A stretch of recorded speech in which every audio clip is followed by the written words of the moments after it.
Então, eu gostaria de começar, né, com o conselheiro do TCE do Ceará, o Edilberto Pontes, né, do Instituto Rui Barbosa, fazendo a seguinte pergunta, conselheiro: qual o papel das políticas de integridade nas instituições de controle?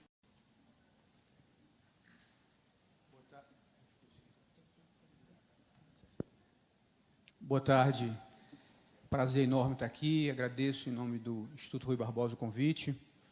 Cumprimento todos aqui os presentes. De fato, essa é uma questão muito relevante, porque se a gente olha, a gente ouviu a exaustão, aquela frase do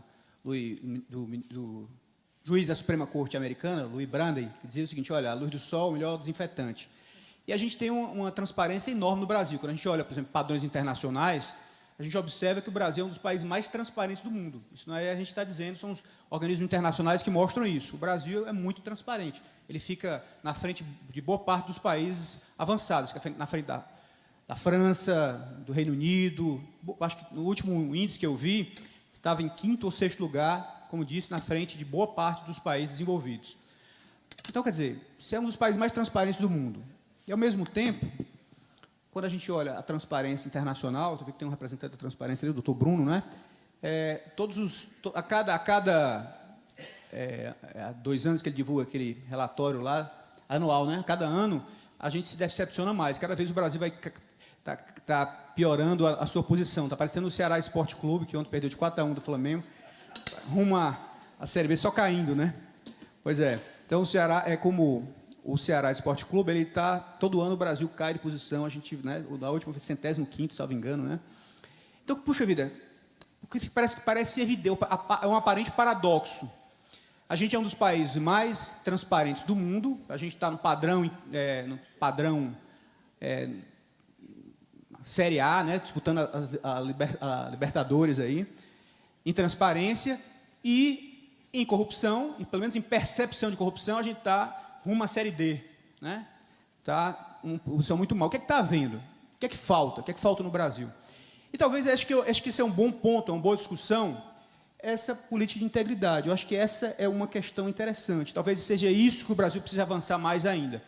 E como a gente começa a estudar integridade, a primeira coisa é o conceito, a dificuldade do conceito. Aí eu andei pesquisando isso, estudando esse assunto, e aí é muito... olhei o conceito da OCDE. Bacana, interessante, mas pareceu muito abstrato aquilo, né? Valores éticos, difícil concretizar. Aí o Banco Mundial tem sua definição também de integridade, o Fundo Monetário Internacional tem sua definição de integridade. E outro dia eu estava vendo, o pessoal da Fundação Leme me convidou para um evento lá em São Paulo, com o pessoal da Escola de Governo da Universidade de Oxford, né? Que estava lá o pessoal. Você estava lá também, né? Pois é, o pessoal da escola trouxeram uma definição muito interessante de integridade, me pareceu muito mais concreta, muito mais palatável. Mas, basicamente, para não ser abstrato, eu gosto muito de exemplo. Então, quando a gente exemplifica, fica mais fácil de entender. É basicamente o seguinte, olha, a ideia deles, partindo do conceito. Integridade é uma instituição, integridade pública, uma instituição que, com os meios legítimos, né, os meios têm que ser legítimos, emprega os melhores meios que ela tem, que tem que ser legítimos, esses meios, para atingir o seu propósito. E esses propósitos têm que estar afinado com os seus compromissos institucionais, né? Então, isso parece um pouco abstrato ainda. Vamos pegar um caso para começar a exemplificar. Vamos começar de um objeto. O que é uma caneta íntegra com esse objetivo? Uma caneta, se alguém chega para você e fala, olha, essa caneta aqui tem uma ponta de diamante, ela é de ouro, custa não sei quanto, é de uma marca tal, etc. Aí você pega a caneta, vai querer escrever, a caneta falha. Essa caneta não tem integridade, né? Porque o objetivo principal, ou seja, o propósito, que eu acho que é uma variável-chave a definir integridade, é o propósito legítimo, essa caneta ela não atinge porque ela não escreve. Outro objeto, uma faca que não corta, uma faca bonita, tem a ponta de diamante, é de ouro aqui e acolá, você vai cortar, ela não corta a carne. Então, essa faca, nesse conceito de integridade, ela não atinge isso, ela não é íntegra. É um pouco, voltando agora indo para as instituições, quando a gente chega numa instituição que tem um prédio bonito, chega lá, olha que prédio bonito, que prédio moderno, aí você vai ver os integrantes, o fulano tem mestrado, os integrantes têm mestrado, tem doutorado, tem especialização, são bem formados, Ok. Aí, quando você vai ver o resultado daquela instituição, as coisas funcionando de fato, os resultados são pífios.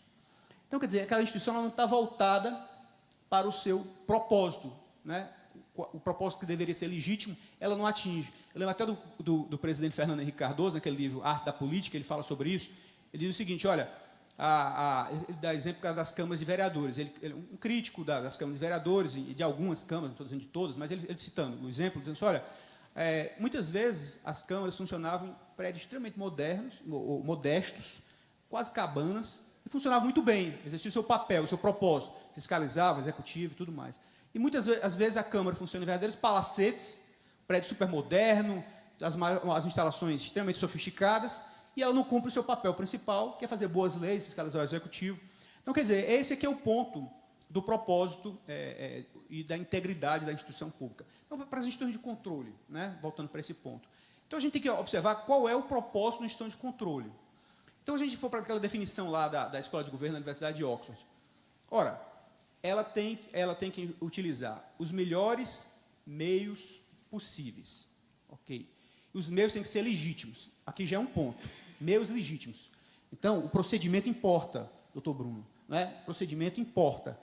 É fundamental que os procedimentos sejam pré-estabelecidos, sejam estabelecidos em lei, as regras do jogo sejam muito claras. Não há espaço para voluntarismo. Instituições de controle, quer seja o Tribunal de Contas, quer seja o Ministério Público, que age com voluntarismo, fora das regras do jogo, ou seja, sem os meios legítimos, isso ela está fora da definição de integridade. Para ser íntegra, tem que se usar os meios importam, os meios têm que ser legítimos, os meios de atingir os seus objetivos têm que ser legítimos. Isso é muito importante.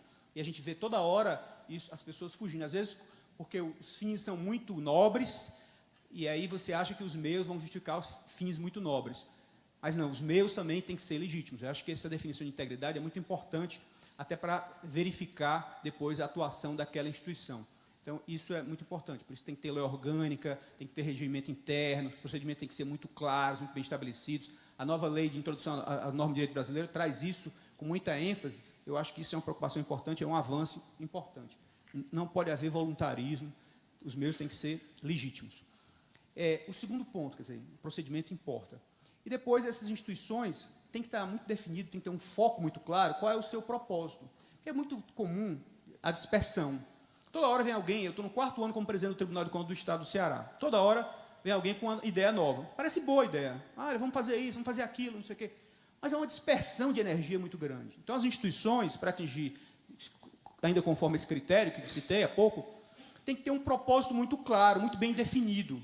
E não é fácil isso, é fácil falar, é difícil fazer. Agora mesmo, hoje de manhã, alguém estava falando sobre isso, acho que o ministro Nardes estava falando sobre isso, que o TCU mudou o seu propósito ao longo do tempo, mudou a sua missão, que antes era basicamente a regular a aplicação do recurso público, hoje é muito mais ajudar a administração pública a ser mais eficiente. Então, vai mudando o propósito ao longo do tempo. Mas o fato é que ter um propósito bem definido, e esse propósito tem que ser legítimo, né? Tem que ser atingido de forma legítima, com os meios legítimos, é extremamente importante.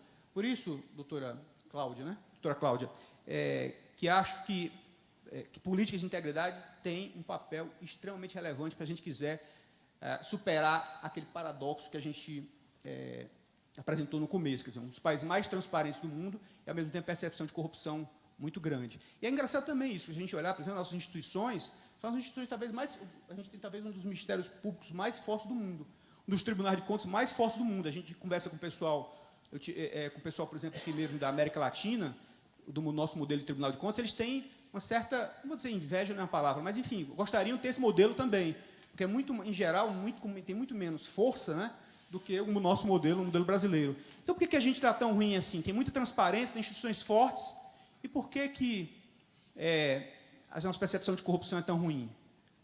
Quer dizer, parece um quebra-cabeça para resolver, para decidir isso. Talvez um dos caminhos para resolver essa questão seja melhorar a nossa política de integridade, ter isso com mais força, com mais energia, com mais foco, a integridade pública. Acho que o tempo é curto, né? Tem muito para falar. Eu agradeço a paciência de vocês. Obrigado.